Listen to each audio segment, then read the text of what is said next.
need a guaranteed living wage, and we need guaranteed sick pay. We need a Department of Peace. We need a Department of Youth to respond to the risks of our children. Mm-hmm. We need a mass mobilization for a just transition from a dirty economy to a clean economy, and we need to end America's war on drugs. Mm-hmm. And I want to, and what everything I just said represents is considered moderate in every other advanced democracy. So this idea, oh, she's out there, and of course they would say about this, what they say about what they would say to Franklin Roosevelt, socialist or whatever. It's simply not true. It's simply a righteous society, regardless of what your economic system is. No person who's running for president can promise that vote for me and then all those things are going to happen within 6 weeks. That's not the way it works. Our president does not have a magic wand. And you don't want your president to have a magic wand. But were I to be president, I would use the full powers of the executive branch of the U.S. government within that context of three co-equal branches to stand for everything that I just said. The reason I might unsuspend my campaign, and I think that your vote in Michigan on Tuesday will help me make that decision, is because even though I could not be president, given the delegate hole and the fact and the way it's all designed, if I could continue to get votes and get enough votes to have delegates, I could still shake things up. And that's not nothing.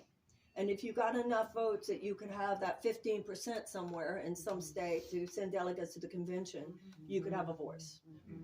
And I can tell you from having been within it myself, I realized that what I experienced as a candidate is what every American experiences, except a very few.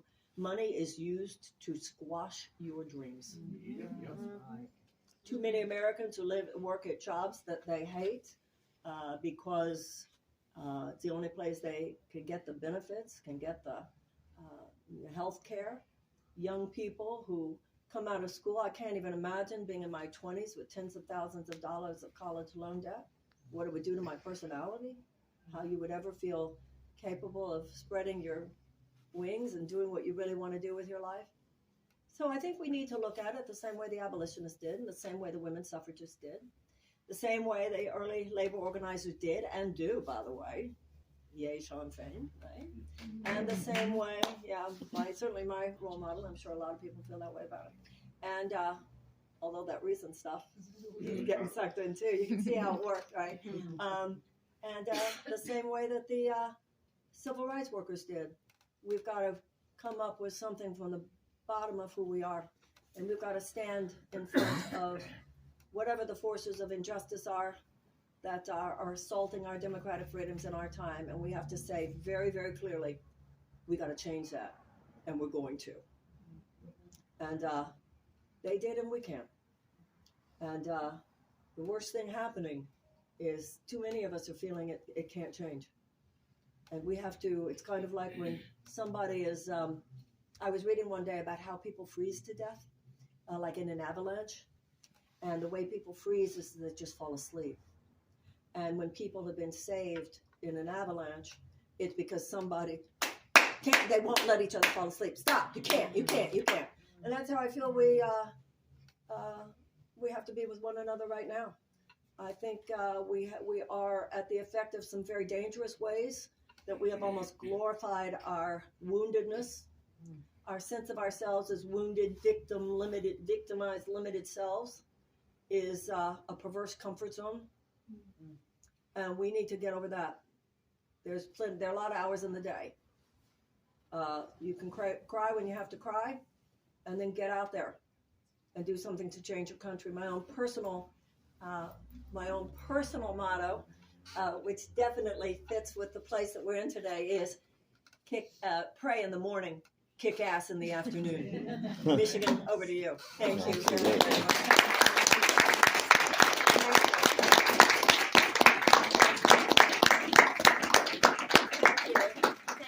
So much. Let's talk about anything you want to talk about. Yes, ma'am. Let's start with you and then to you. Okay. So there's been a big push in Michigan to go uncommitted Yes. for people who are unhappy with how Biden Yes. has handled Gaza, which of course many people are. And there has not been a similar push to say, hey, look, we already have an option on the ballot. In the next few days, what can be Well, done? see, this is first of all, I respect the movement. I did say to someone, and it's an important message that's being given.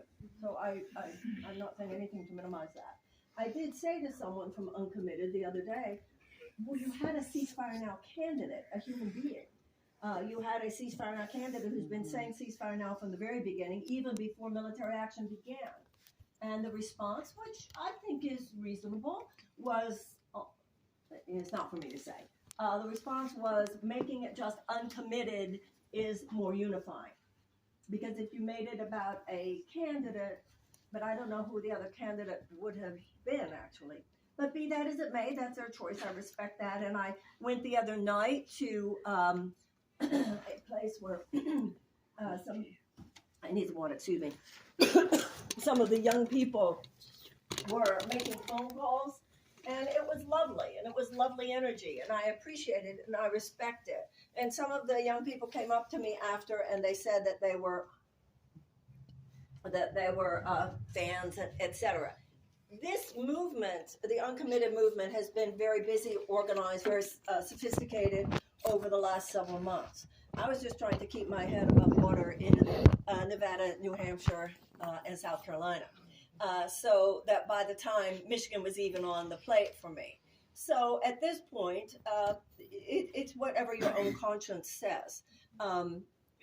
You have in that, I think, an important message being given, particularly by Muslim Americans, to the president, that they will not be taken for granted. And listen, that's democracy. That's a good thing. I honor that. I celebrate that.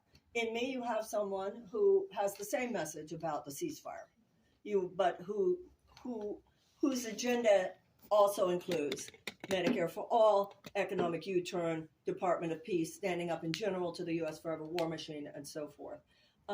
When people say, why should we vote for you? It's not my job to tell you what you should do. I think what you should do is what you're doing now. You're listening to what all of the candidates have to say. Michigan has always been very important in terms of the general election. This is new, however, that you're so important in that you're an early primary state. So you have a huge responsibility. I appreciate the question, and that's for you to decide. Obviously, it's for you to decide. But I mean, even in my heart, I feel it's, does that make sense? Does anybody else have any questions or comments about that? Yes, ma'am. I'm just thinking that could this political campaign morph from a political thing to a social movement so that it is actually, and it has a catchy name, like economic U-turn, beyond politics? I actually have something I'd like to add to that. I've been following you for a long time now, and just before you were on Hassan's show, so that was really cool to see. And I believe we can boil it down to things such as shelter, food, and medicine are human rights, and the billionaire class does not have a right to exist. It is up to us to spread that message every single day if we want anything to change. Would you agree? Well, I mean, these are all conversations that we've all been having for years. By the way, I look at someone like Oprah Winfrey, right, by the way, who so gave me my career. I do believe she righteously made $1 billion. So I don't want to say anybody doesn't have a right to exist. I believe in conscious commerce. It's not that they But yeah, I mean, I understand your point. I believe that billionaire class financially existing is a sign of a failed system. The fact that we have so many absolutely is. Any billionaire at all. Well. Nobody should have that much money and nobody should have that much power. Ever. Which is where we get the corruption from. And many people's line in the sand now, it appears to be the cruelty is the point and nothing more. I understand. So if we can draw our line in the sand, being shelter, food, and medicine are the barest of human rights, we can start progressing forward, and it's up to every one of us in this room to spread that message. Basically, what you're giving is the core. I mean, some people might, I would myself agree with a little bit here or a little bit there, but the basic message, you're just talking about progressive politics. The issue is you can have an idea, but then where's the book? So we can have those sentiments that you're talking about. We've had those, most of us for years. Scott definitely has had them for years. The issue is, what's the lever of power to change things? I have a book over there called Politics of Love. It's all about this. I wrote my book, Healing the Soul of America. But I can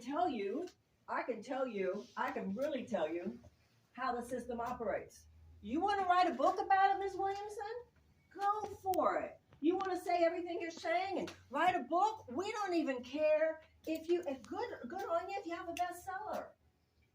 But don't try getting in the room where there's power. They won't really have to. That's the issue. That's the conundrum. So, for instance, I'm not forming ever another 501c3, another 501c4. Been there. Those all have valuable places to play in the society. However, the reason I ran for president is because the problem is not that people don't see this. As a matter of fact, I think we're living an extraordinary moment of possibility, because look how many Trump supporters were on that UAW picket line. People on the right as well as on the left are beginning to see what's happening in this country. I hear conservative Senator Josh Hawley say, we got to overturn Citizens United. I was like, huh? Right? Okay, so what's happening now is that people are realizing on both the left and the right that it's not left versus right in this country. It's powerful versus powerless. If you are a worker in the United States who's being exploited, you're being exploited by the same forces, whether you're a lefty or a right. Okay, we get it. How are you going to change it? You're at a certain point, and I'm not saying electoralism is everything. No one person or 100 people are going to change it, no matter what their role. But we've got to get in there. They have taken over Washington. They have, because of the power of lobbying, because of Citizens United, etc. They have turned Washington into a system of legalized bribery. So you can have a social movement, but let's look at something like Black Lives Matter. Okay. Black Lives Matter was the biggest protest movement in American history. Not one law changed. Because we're not at a point, they don't care about your social movement. They don't care, because too many of our elected leaders are more intent on serving the bottom line of short-term profit maximization for their donors than serving your safety, your health, your well-being, or your any of your goals or any of your desires. And that's why. That's why, in terms of a social movement, and one of my disappointment is that I know we're ready. I know we're right. And the fact that I have failed to harness that for political purposes is a sense of personal failure and disappointment. But it has got to be that, because if you're only outside, like I live in Washington, D.C., okay? So in Washington, D.C., I'd always been told it's like a bubble. It's more than a bubble. It's like a walled city. There's something, and very nice people there. They're nice people everywhere. This isn't about people. This is about systems, right? This is not about individuals. And that's why I said what I said to you. So I think we need to remember that. This is not about bad people. This is, not every rich person is a greedy bastard. Not every poor person is holy. I think that's an important aspect of nonviolence, right? But the thing is, there's something in Washington where people get involved in this business of politics, and they become emotionally buffered to something. I'll tell you a story a friend of mine told. She had worked on the Obama campaign, and when Obama won, she was given a job in the White House. And she was telling me about a meeting she attended one day with some very high-level economic advisors or people or whatever. And she said she was in this meeting, and something came up about that would have given people $300 a month. And one of the advisors, one of the people working said, oh, well, I mean, really, what is $300 a month there for you? And she said, I stood up and I said, I quit. Or I don't know if she said I quit, but I think she said, I knew in that moment I was.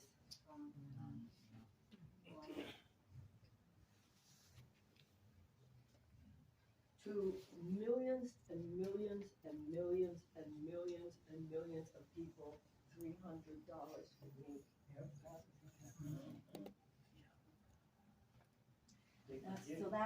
the conundrum. It's got to be an inside-outside strategy, obviously. I read a book last year, and I see your hand, I promise, and I see yours too, sir, so give me just a minute, I'm so sorry. I'm going to tell one quick story. I read a book last year called There Was Light by Meacham about Lincoln. I don't know if they have it here. It's not a great book, but I certainly learned some things I hadn't known before. And one of the things that became clear to me is this idea of 3 phases of change. The first is the provocateur. The provocateur comes out, says what needs to happen, is considered a crazy person by the status quo of their time. They say it loud, someone like John Brown in Abolition, right? They sometimes do pay a terrible price. But they're the ones who open the space of the conversation. And it's important because if they had not existed, there would have been no loom to weave an activist movement on. So the next phase